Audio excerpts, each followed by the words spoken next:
host, Alex Garrett. And here we go. Are you ready? Are you ready for week 5 of the NFL? Are you ready?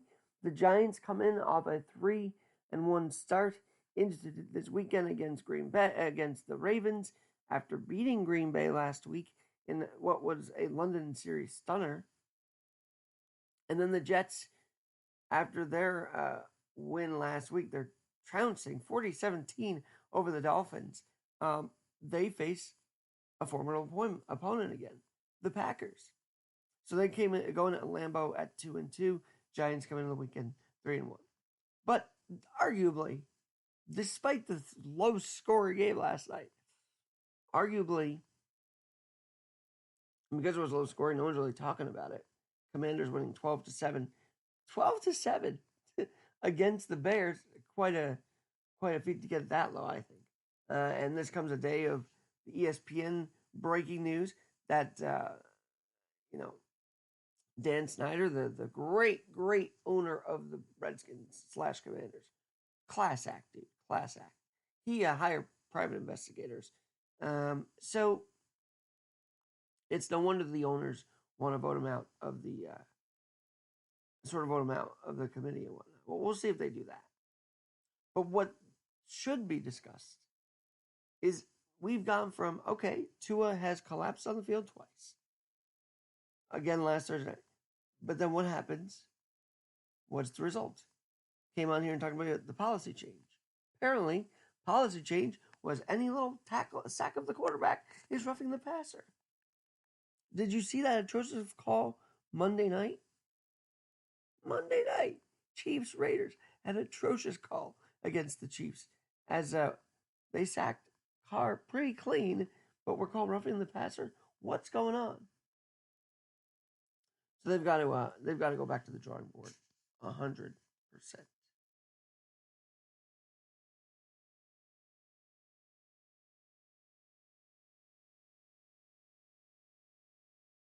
Now, unfortunately, or fortunately for us, Betsperts has put together this incredible study about penalties in the last 5 seasons, both individually and team-wise. So I just mentioned the Chiefs a minute ago. They've committed 578 penalties in 5 years. 578.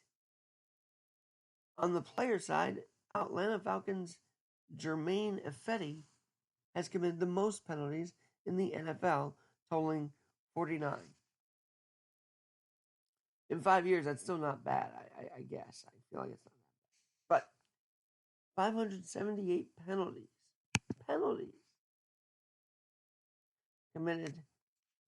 And this was put together by Austin Harper of Betsperts. And he goes to the NBA, he goes into the NFL, he goes into the NHL, he goes into, I'm looking for MLB, I don't know yet, but the NFL. Chiefs number 578, Jaguars 576 in 5 seasons, and the Atlanta Falcons 559.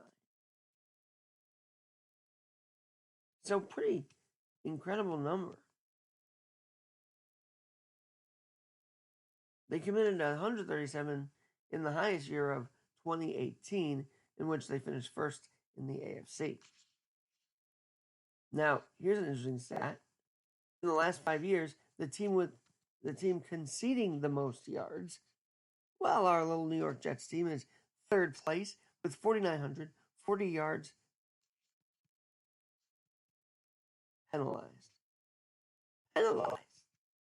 Imagine costing a team in 5 years 4,940 yards.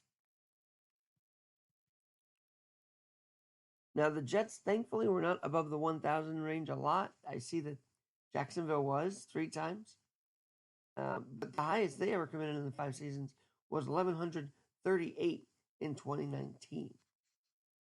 1,138 in what was then a 16-game slate. Now, who committed the fewest penalties. The Tennessee Titans, 455. That's right, 455 penalties committed. Second to that, Green Bay, 457. Thirdly, 461. So if you count down, that means obviously 455 is the best, 461 in the top three. It's still not bad. Still not bad at all to commit that few penalties. Hey, do you have Jadeveon Clowney on your roster for the fantasy football team world? He's committed 44 penalties, which is the second most for individual players in 5 seasons. So